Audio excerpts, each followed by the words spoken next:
This is the Grow Business Podcast with Cory Mosley and Kerry James.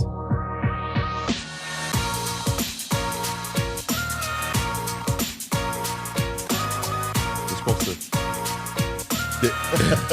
I don't know what that was, but that was very. I guess we don't really know. Exactly. Yeah, that was very questionably stiff.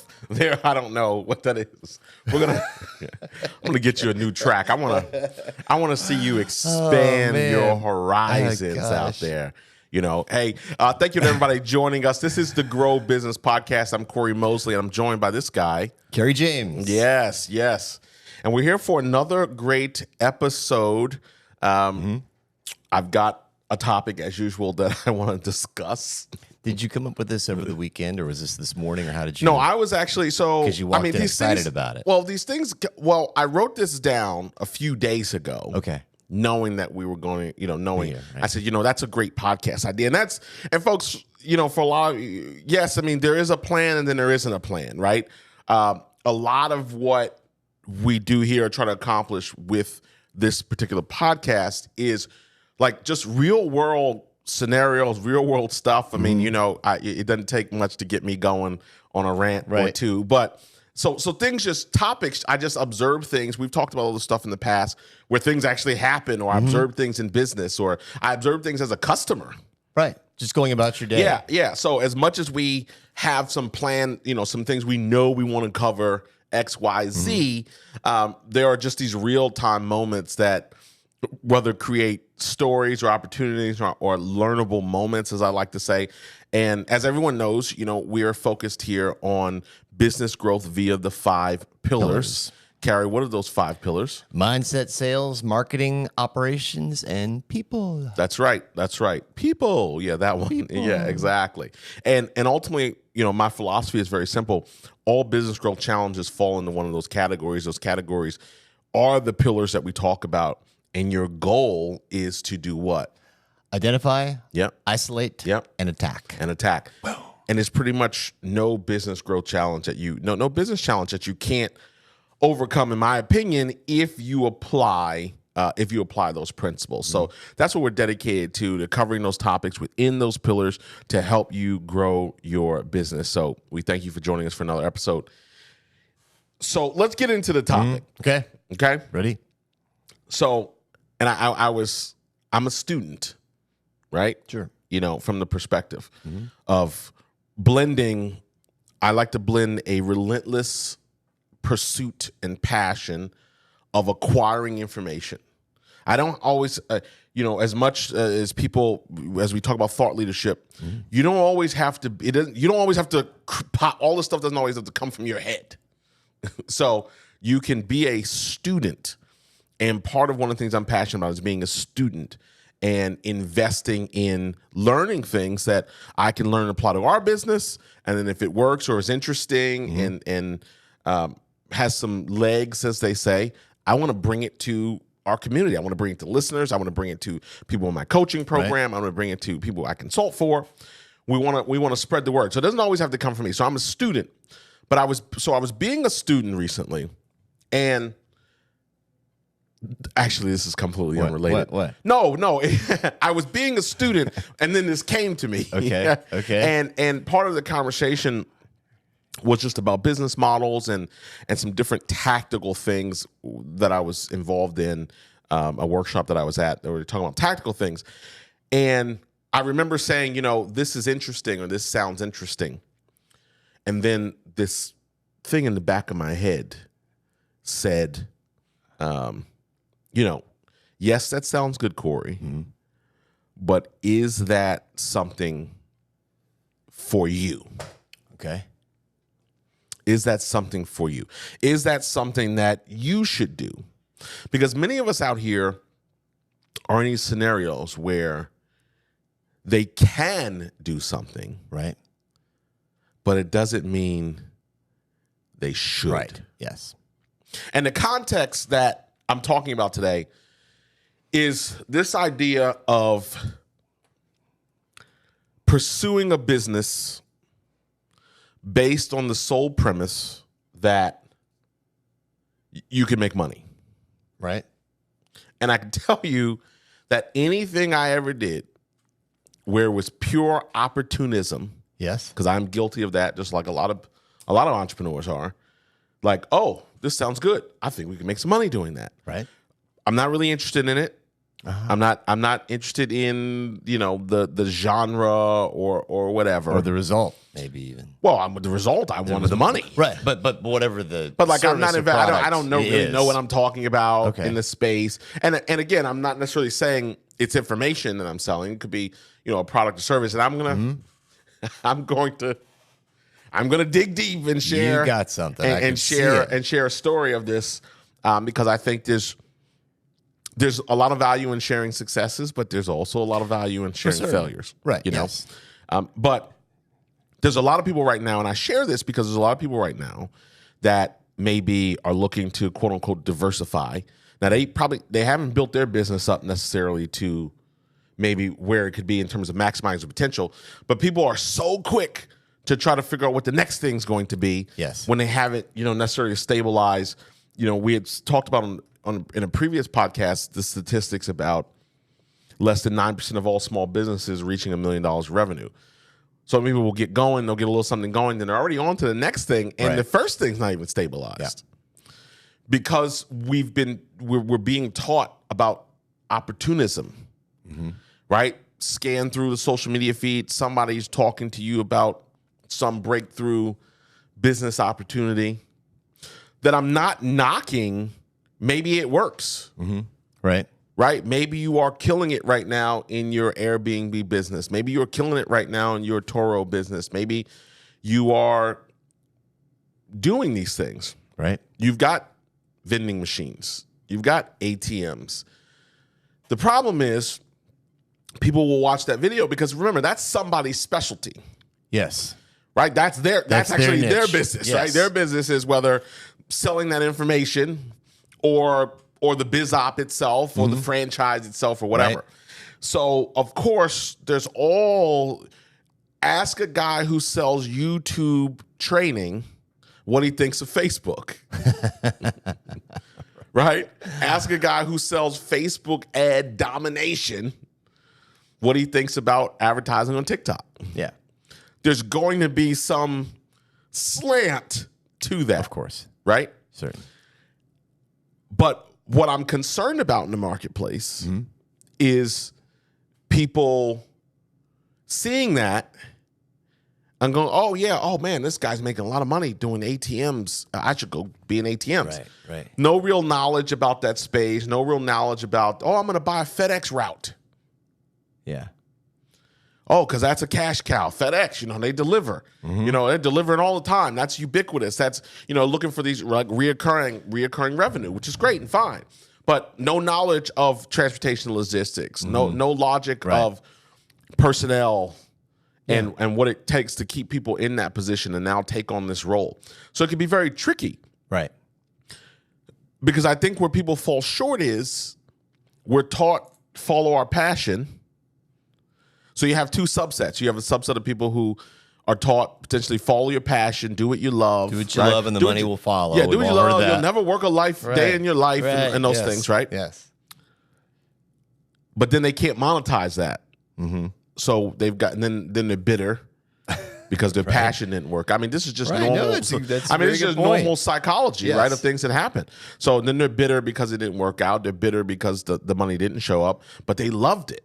And they can't imagine. I loved crocheting blankets, but nobody bought them. Yeah. There's a lot of reasons for that, right? Go back to the 5 pillars. There's probably a sales issue, a marketing issue, right? Because you can't just be good. You can't just be the smartest person. There's a lot of smart people who still aren't successful. Right. Right? Because there's other components to that piece. Just because they're an expert at one element of that. Correct. You still have to build the business. I mean, I saw this. I mean, I spent 15 years in one major vertical, the automotive vertical. And I saw people all the time who left the retail business and opened up consultancies, and 6 months later or a year later, they were back in the retail business. And I don't take anything away from that. They went and tried. But most of the time, they thought the skill itself was transferable. Not that you actually have to sell it now. Now that you have to, being under somebody's umbrella there's a lot of comfort that comes along safety. with that, right? You can take risks and do these different things. Now you're on your own, and you've got to kind of figure that out and navigate it. Mm-hmm. I was in an elevator with my neighbor years ago when I lived in not a high-rise building, I lived in a building. And, we got to talking, and he worked for Bloomberg. Oh. And so this is when I lived in New Jersey, on the Hudson River. Not saying it to be fancy, but just proximity. Right. So he says to me, man, I don't know how you do what you do and how you take all this risk and how you, I would never want to do that. And a lot of people will debate people who say that. I'm not one of those people because I don't think everybody should be trying to do their own thing. Right. That's a good point. And so he was perfect. So I respected that he was completely happy being employee 21,622 at Bloom. No, I'm not saying that to be funny. No, I'm know. Saying that's so because he can create everything he wants. He can create. Yes. He can create through his investment strategy, through how he deals with it, how he handles if he's in index funds and how he invests his money and investing in other things to grow. Like, because you go back and look at those statistics, a lot of people out here have just bought a job. They're in business for themselves, but they could be making more working for somebody else. Yeah. Right? Yeah. And make other decisions over time that create whatever the outcome that they want. Sure. This financial security, peace, leverage, the ability to do what you want to do, whatever. That can be created. So I had a lot of respect for that. Mm-hmm. So let me go back to my point. Let me go back to this here. So you've got the group of people that are just, follow your passion. Mm-hmm. You gotta love what you do. And that's problematic. Because I think where the advantage is you've got to combine the two. You have to have a model that can produce income. Yes. That also aligns with your skill set or passion. Because if you just have the one or... Right, either or. Oh, yeah. Okay, great. This sounds like a good business. I'm going to go do it. Then it's a train wreck. Right? 20 years ago, maybe, I don't know, I was going to be a house flipper. So I said, hey, I'm a reasonably smart guy. Right. Me and some other buddies got involved. We're reasonably smart people. Mm-hmm. Let's do that. Mm-hmm. Right. We had an opportunity, and it was the greatest disaster ever. I think so many people think the same thing. And it was hot and it was hot at that time. Right. The guys, the fix and flip craze on HGTV. Right, yeah, this guy's doing it. They can do that. I'm making especially that. 50,000 flip. Blah blah blah. All the terms. A lot more to it. The LTV on this rehab value. all the different things. And I ordered a bunch of books. Yes. I know this goes. you know where this goes. Right. Yeah, it goes into tragic roads. And I had done this with some friends, so the friendship got dicey near the end. Took a break from that for a while, right? But just a lot of different things. Hiring the wrong project manager, and then doing the cardinal sins. You know what? We're busy. My partners are busy. Here, we got this Home Depot card. Just go take it. Get what you need for the house. And then you go back and you look and you're like, since when did the kitchen have 2 sinks? Since never. Right. The kitchen Think never about had, how many people listening to this podcast right now that can totally relate to this story. Listen, totally relate to this. No show you're going by, and you didn't have all these. You didn't have. You couldn't just buy your Ring cameras for $100 and just put them up to monitor this kind of stuff. You had to go by. So you drive by. And you're like, there's nobody here. Why is this moving so slow? And then there's the phone calls. There's mold. That's $5,000. Oh, yeah. And there's always something. Oh, you have to bury the oil tank. And regulation is it has to be 8 feet deep. Williams was in real estate. It is in real estate, but was in real estate back then. Mm-hmm. But it has to be 8 feet deep in the backyard. So you got to bury that. OSHA, EPA, whatever. That's going to be $8,000. Mm-hmm.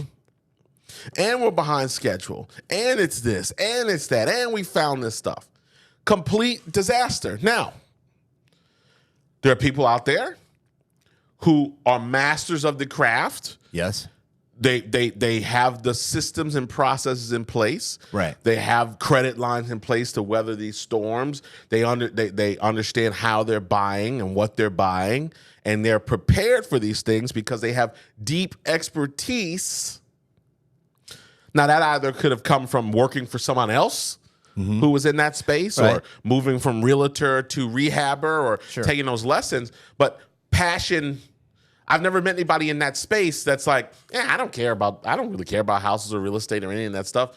I'm just trying to flip them, right? You're dead, because that's who we were. We had other jobs. We had other things we were interested in, other priorities, and we thought it was going to be a slam dunk because we saw it on TV.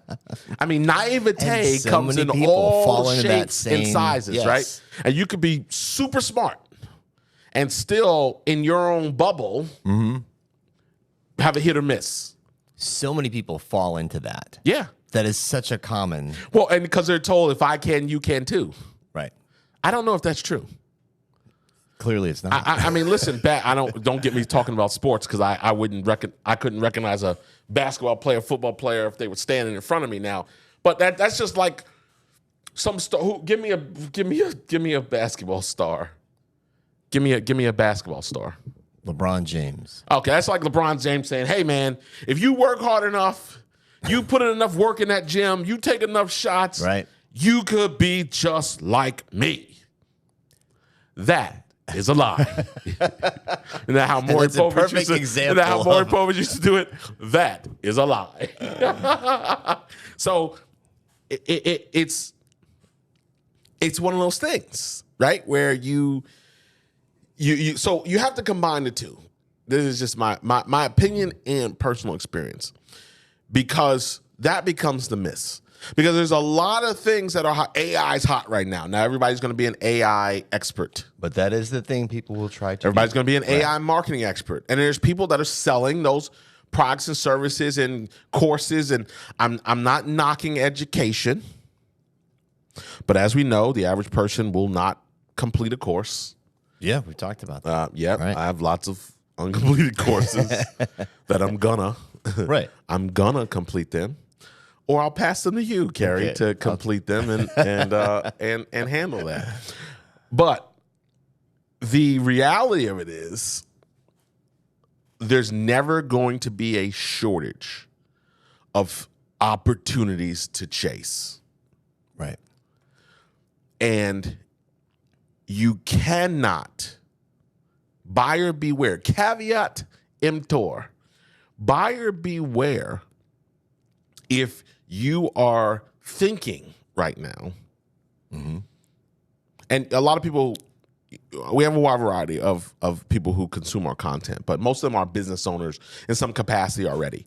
So even as a business owner, if you're looking for another lane, if you're not in business yet, and you're listening to us and using this as a tool to get an edge, get ahead, try to figure out what you want to do, then now, especially for you, before you make that leap, you got to have that in mind. You got to keep that in mind, right? Number one. Number two, if you're already in business and you're looking for that little lane, you're better off being in a lane, or an alternate lane, that is creating an opportunity within the realm of something you already do. Right. Know, do, are passionate about. Or you have to develop a new passion. I've got a buddy of mine, we've had him on RVA SBN, Paul Potratz. Yes. Who built a significant agency following his passion, working with marketing and creative ideas. But then he had a passion for restoring Land Rovers. Right. And he'd do one, and he'd do a couple for personal reasons, and then realize it's a business. And now it is he's sold out multiple years. He's got celebrity clientele, high-end clientele all over the world, and he's completely he didn't go, you know what, I can make a lot of money restoring Land Rovers. It was something he was interested in, tinkered with, did himself, and then now it's turned into a significant business. Because he already had a skill set in place before of marketing, and he already had a business sense that he could bring to that passion. Well, you could argue his marketing sense could be applied to anything. Yes. But would it, as he was applying it to his clients? Right. But I don't know that he could just say, you know what, ice cream. I'm going to market ice cream. Now, maybe he could. Will he? What would that look like? Would he scale it? Would he be as successful as he is now by doing something? Right now, it's work, but it's really not work. Yeah. Like, I think you can call him on his personal cell phone and talk about, I mean, if you're a buyer, you're talking about that. But like, it's a lifestyle. Mm-hmm. And that's so different. Now, if he were to go on and say, if he would have put together a course on how to make money restoring cars and make it a digital course, some people might buy it, but because they think it's a means to make money. Yeah. But if you can't back that up, how do you think that works out? Well, it's if you have no interest in it. Well, kind of like you said earlier, just because you can doesn't mean you should. Yes. That's 100%. Somebody might like, oh, that worked for him. I can do this. So I want everybody everybody to really be thinking about that. So I'm challenging you to put some things you might be considering to the test. Put them through your mental checklist. Put them through this idea of, Kerry, you might want to write this down. Mm-hmm. Because you might be asked to repeat it later when I don't remember it. Hit me, man. Lay it on me. But I'm challenging you to have this, to develop this checklist, this criteria, right? Not just about profitability and the due diligence associated with maybe getting into a new business or a different business lane, but the other part of this, right? What is my knowledge base in this particular space? What do I, and if I'm not knowledgeable, right, because we all learn and we can learn things, right? What do I have to learn to be successful and abundant with that business? How do I overperform, right? Not what's the minimum I need to know, but how can I overperform? What do I need to know to help me overperform? Right. I was talking to a consultant the other day, and I said, "What?" I asked him. I said, he's telling me about his business. And I said, "Okay." I said, "What kind of insurance do you have?" And he had no answer. And he said, "What do you mean?" I said, "Well, what's your E&O policy look like?" Yeah. And he's like, "E&O." I said, "Well, let me ask you a question. If you give somebody advice and they sue you, how do you plan to handle that? You're not protected." It's like, I had no idea. I didn't know I needed that. Well, no, you don't need it until you need it. Right. Chris Rock said insurance is in case stuff.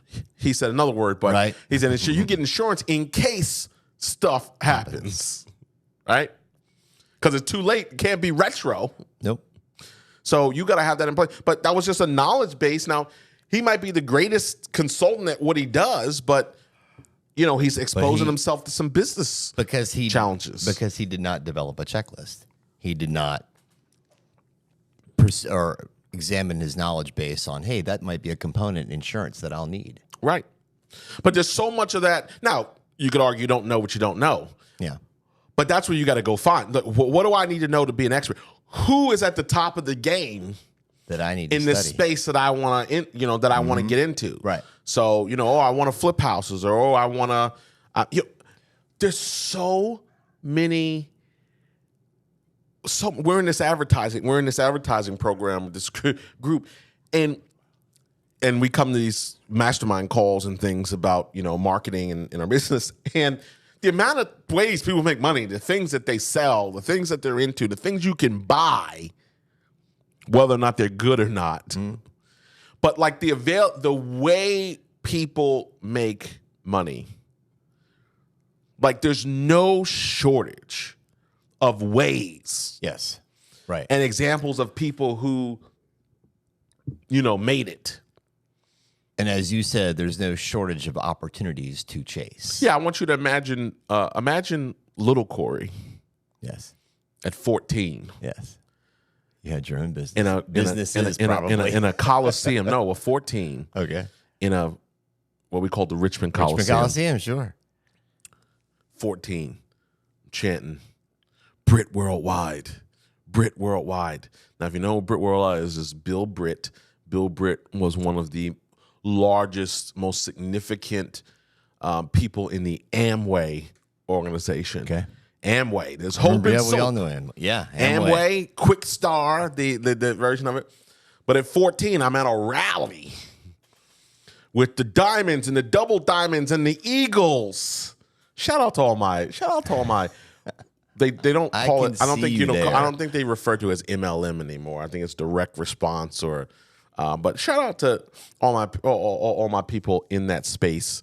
But you were surrounded by these people, and then of course they bring up on stage all the people that are successful and have all these statuses. Sure.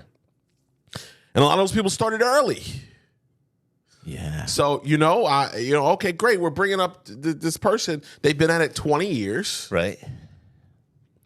And now they ride around in their Bentley and passive income, right? And they're talking about that. They're telling that story, but the story that they're telling, a lot of times the timeline is left out. Interesting. Right? Yeah. They leave out there was nobody in this space. There was nobody in my market area when we started. Sure. And this was new, and this was the state of the economy. Like whatever those details are, there's a lot of details that go into some of these stories that get left out when we're telling the I can and you can too success story. Right. Yeah. Hey, I'm coming to you from Bali right now. I've got my laptop here, and it's my laptop, and I'm kicking my feet up, and my Stripe account is going bing, bing, bong, ding, dong. Would you like this to be you? Yes. Of course you would. Everybody It's would. real easy. Right. Yeah. All you have to do is XYZ. Right? That's what I did, and it worked for me. Right. That's what I did. I've got an Amazon store. it. I mean, there's so many ways. So all I'm saying today, and all I'm sharing with our audience is, whatever you're considering, you got to combine the authenticity. It's got to be authentic to you. And let me further clarify. Your passion could be starting businesses or buying businesses. Right. It's very important that you hear what I'm saying here.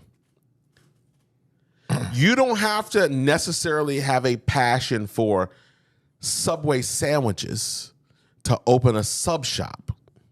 You could have a passion and corresponding skill set, of course, to food businesses. Right. Like that could be your interest. And now you go monetize that. You don't have to love turkey. Right, and that's a very important distinction. There are people who are true business operators. They love the idea of acquiring businesses and doing all the technical things and the processes and getting in there and turning them around and tweaking them, and that's a specialty. So their passion and skill set, right, is the technical details and the systems and processes, not necessarily the product or service. Right.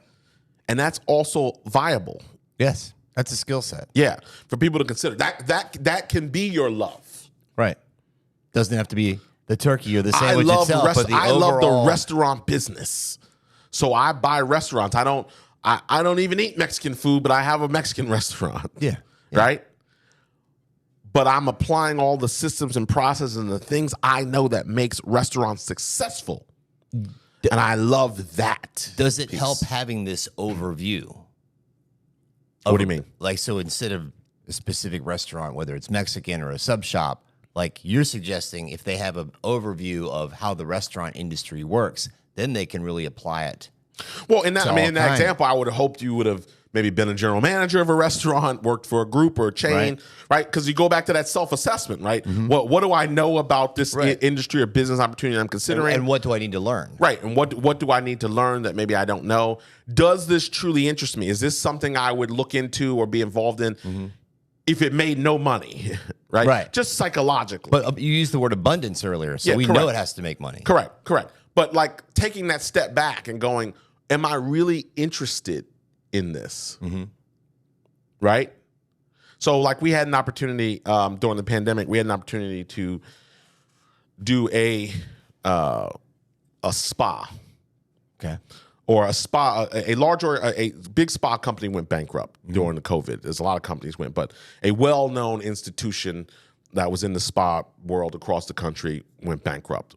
And there was a location in our city that had gone bankrupt. And when I say bankrupt, I mean grand opening, grand closing, all the equipment, products still in the shelves. Oh, yeah, right, sure.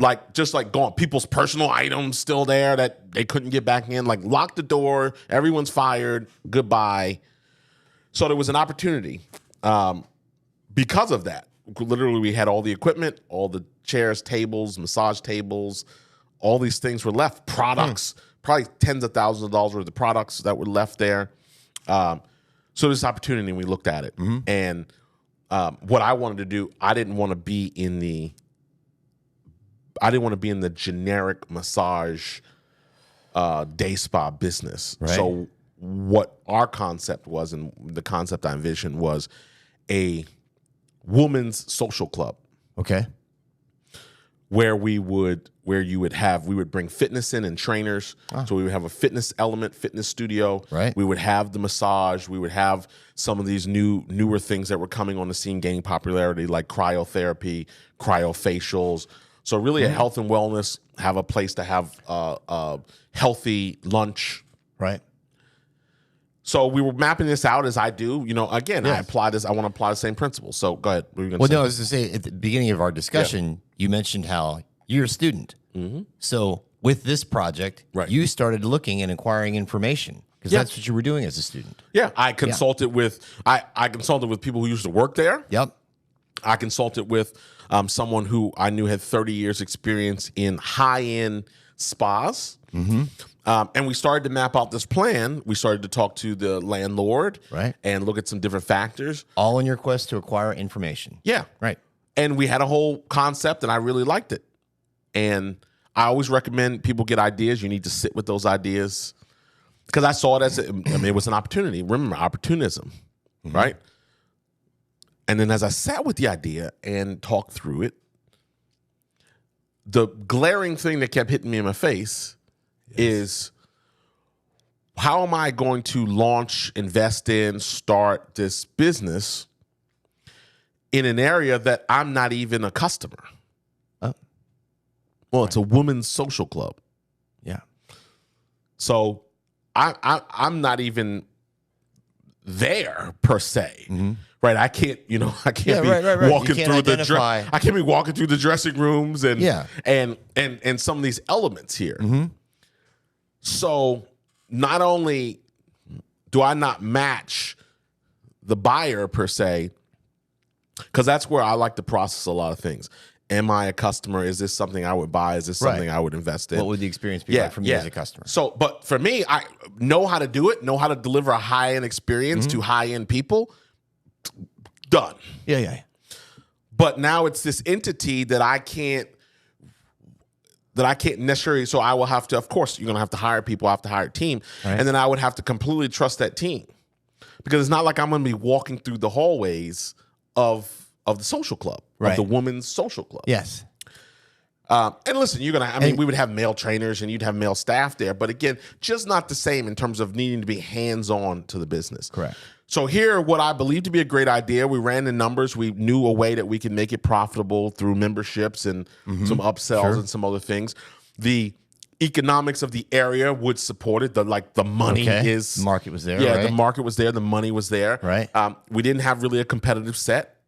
There's no other social club for women in that right? way, and again, they were all the great ideas. Partner with your retailers, partner with the Saks Fifth Avenues, partner with people to come in and do trunk shows and do really make it a destination.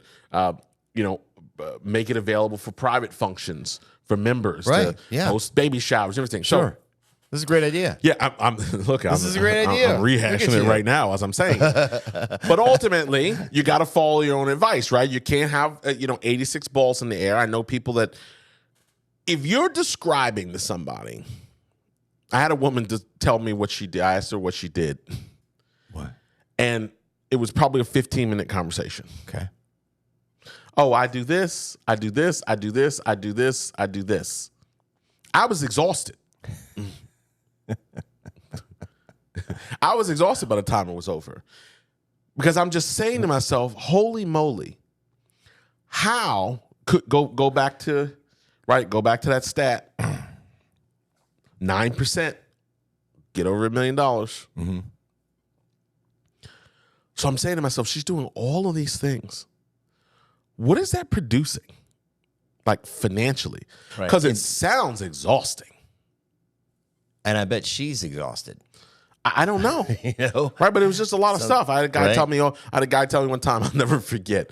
Oh, I'm in real estate and there was 2 other things he said. And he said, I also do coaching. And I was talking to him about joining, like he was a prospect for our coaching program. Yes. He said, I also do coaching. And I said, oh, okay, that's interesting. I said, well, what do you charge? Yeah. He said, well, I charge $99 a session. Uh-huh. I said, you can't be very good.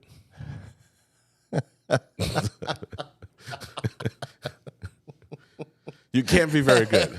I believe you would tell him you're gonna have to start. You're gonna have to start moving that monitor because I love to see his face when I say certain things. But that's what I said dead to his face, dead, and it was on Zoom. So I just looked him dead in the face and I just said, "You can't be very good because there's no way you could be doing all these things and charging $100 for coaching and really giving a lot of value in your coaching because coaching costs more than that. Good coaching, costs more than that, right?" Needless to say, I'm sure he's probably still in the abyss doing 72 things, not all very well. Okay.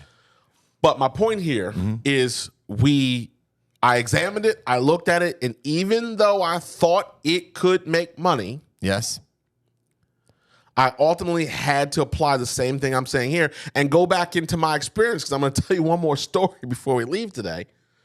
But I had to go, it's not truly authentic to something to be in my portfolio. right. And you weren't passionate about that Like specifically. I love the idea. I love bringing it to fruition. I'd love to see it. I think it could work. I'd love to make it successful. But for a multitude of reasons, I mean, socioeconomical, from a media standpoint, and I'm brutally. I mean, let's be brutally honest here. I also had to go. A women's social club that will probably demographically be 45 and up, based on the dynamics and demographics of our area, right. will probably be 70% non-minority. Right.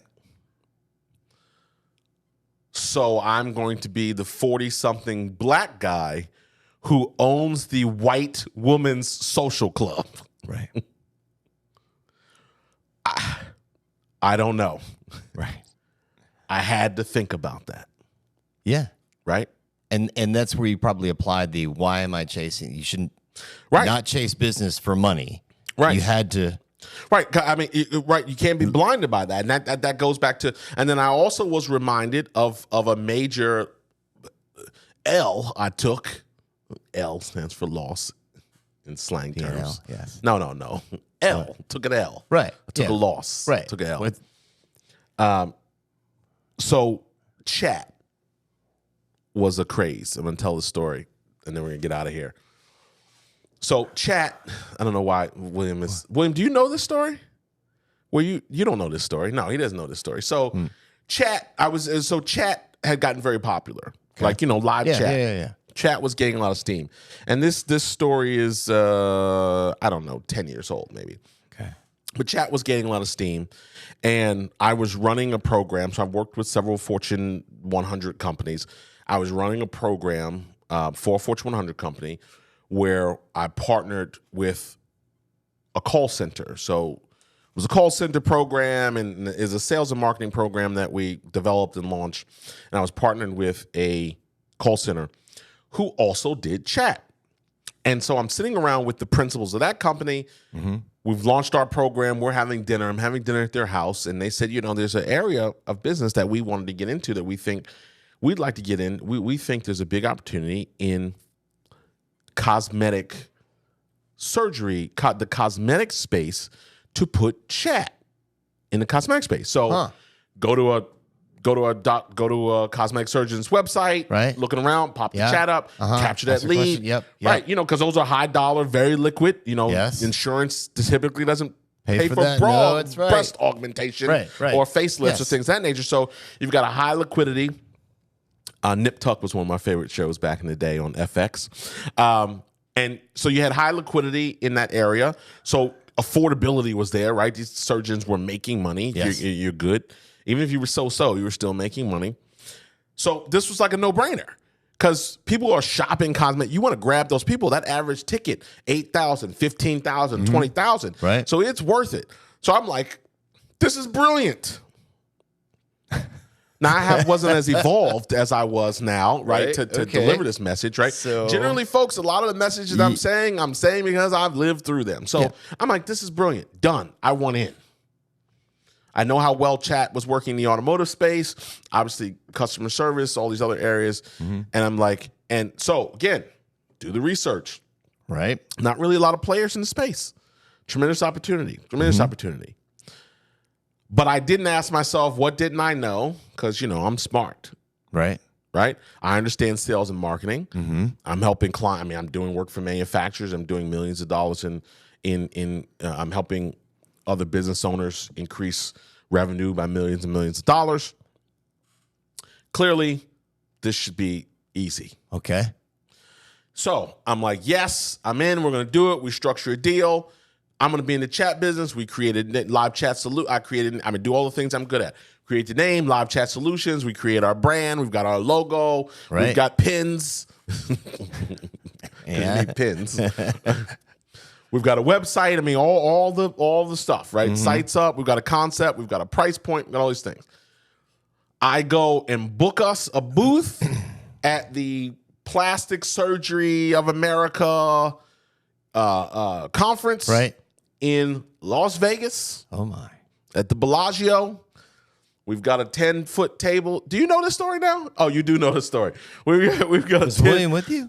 No, okay. but we've been friends for 30 years, so at some point he knows. So I've got a book. I'm going to kill it. Yes. I've ordered a square machine.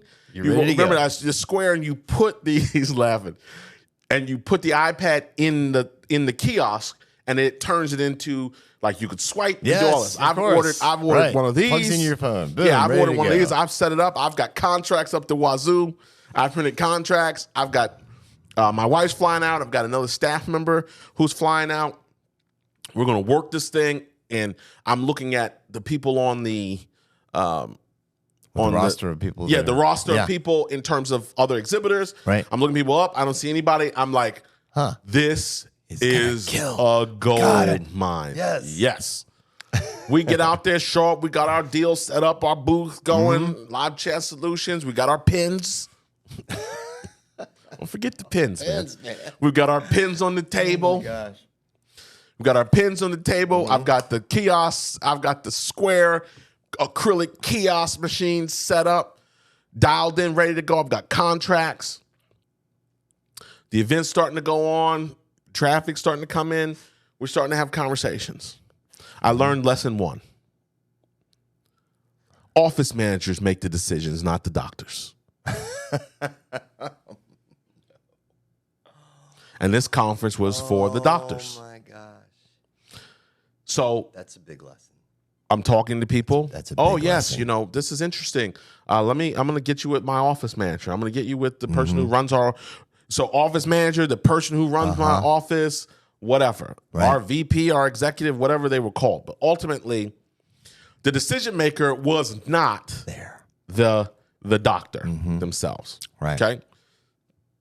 Then I learned a second lesson. Just because someone has an MD behind their name doesn't mean they're smart.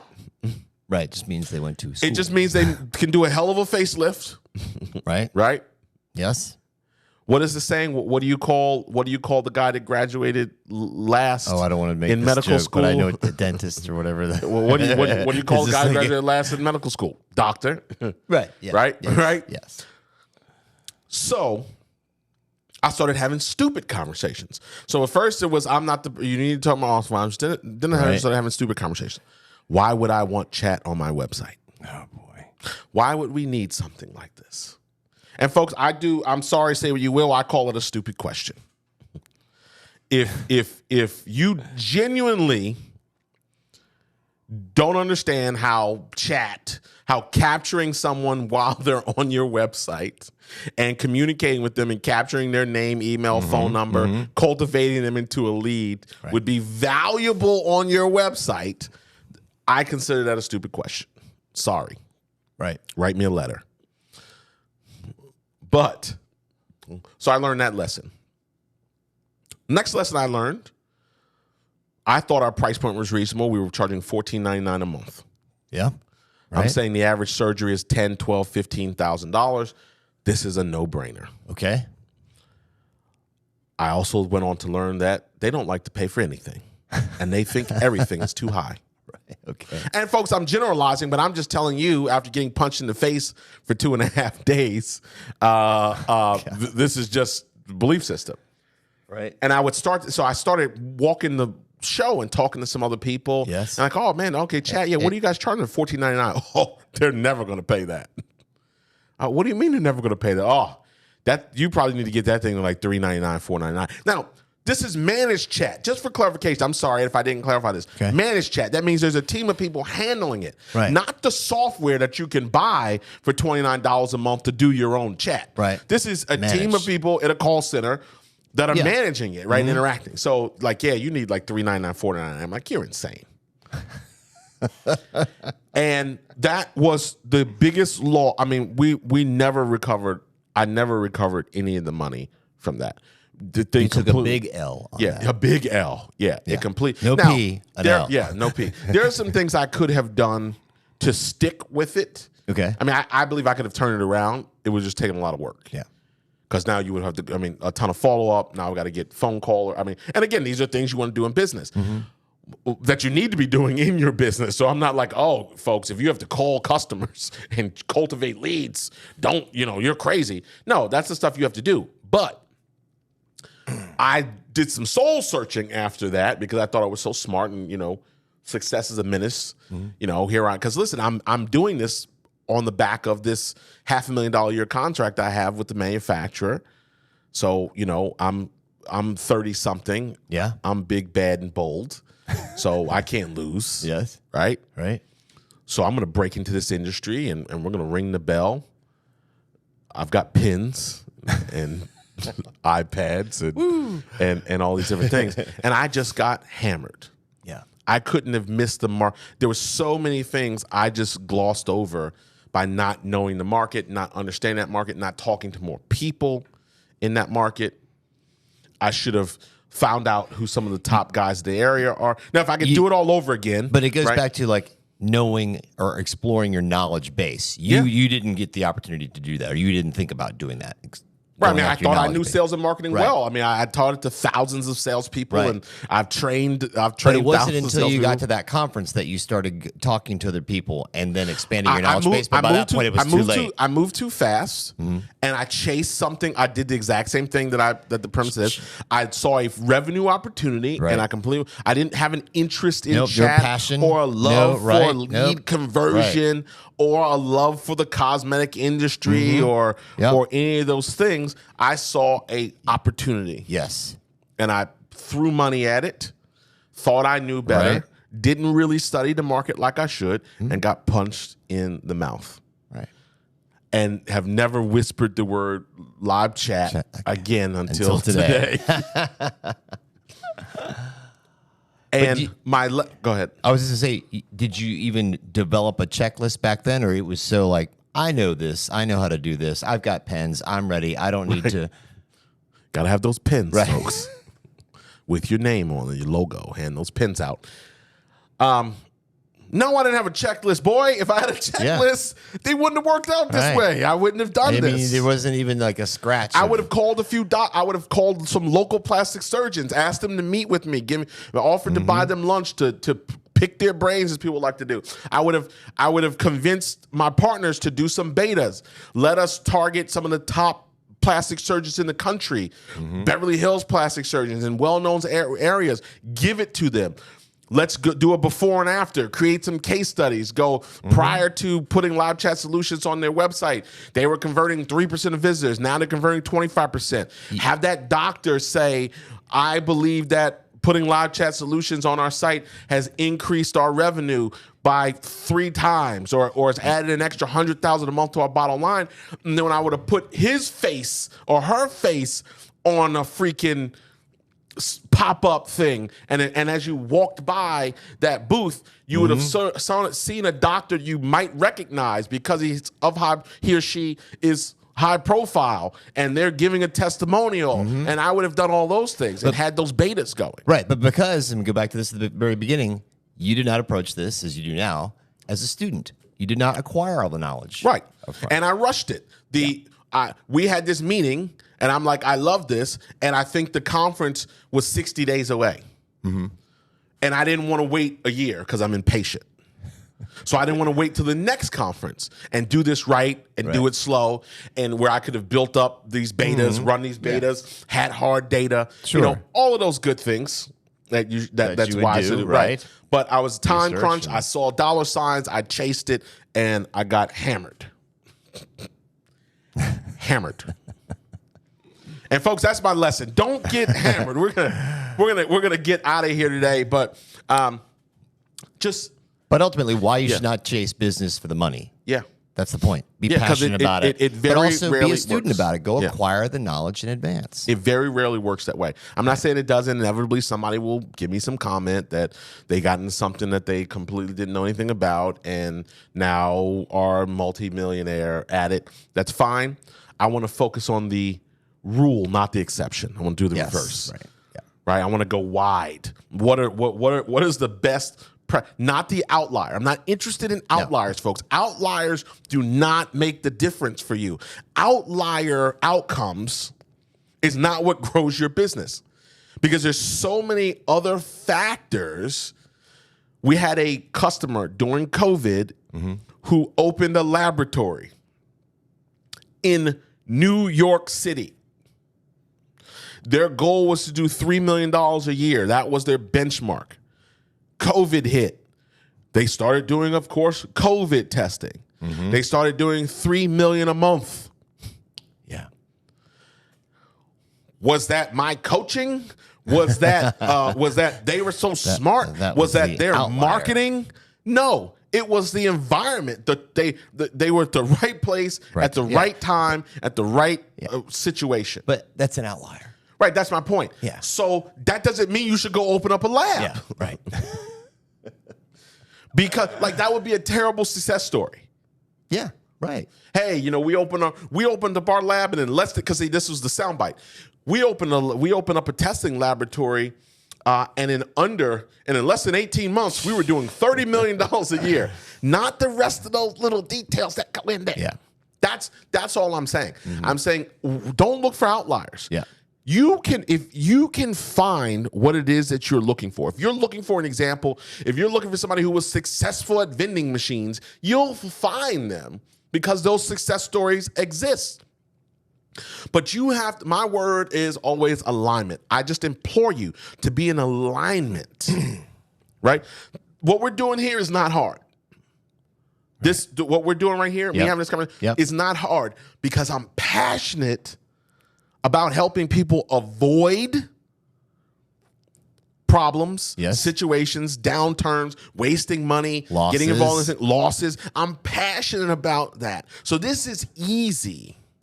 Yes. It wasn't hard to talk about this failure because we're going to talk about plenty more. It wasn't hard to talk about this. Right.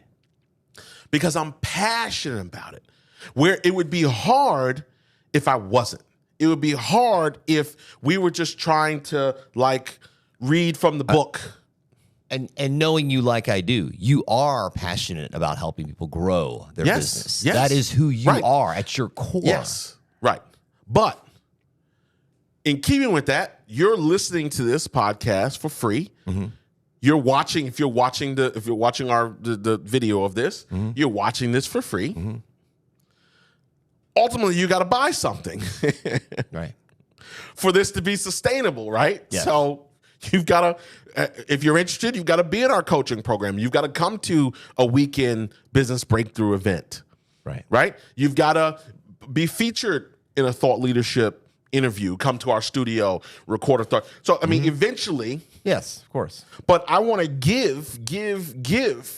And if people connect with what we do, right, we have a monetization strategy. Yes.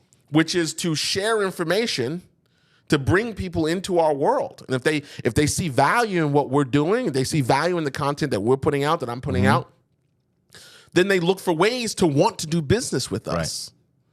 Right? Yep. But I'm passionate about that. And we have a monetization strategy that works for our business and works for our clients and produces results for them. This goes back to the earlier point you made. Follow your passion, but make sure you know how to monetize it. Right. I say follow your passion as long as it pays. That's the sound bite, right? So, folks, we're getting out of here. This has been the Grow Business Podcast. I appreciate you tuning in, as always. If you know someone that can take value, I encourage you to share. Also, any place you have the opportunity to review if you like what we're doing. We appreciate the positive review. We appreciate the 5 stars wherever you may be listening to this. And we appreciate your feedback as well. We're committed to do one thing, and that's helping you grow your business. I'm Cory Mosley. I'm Kerry James. And this has been another episode. We will see you soon.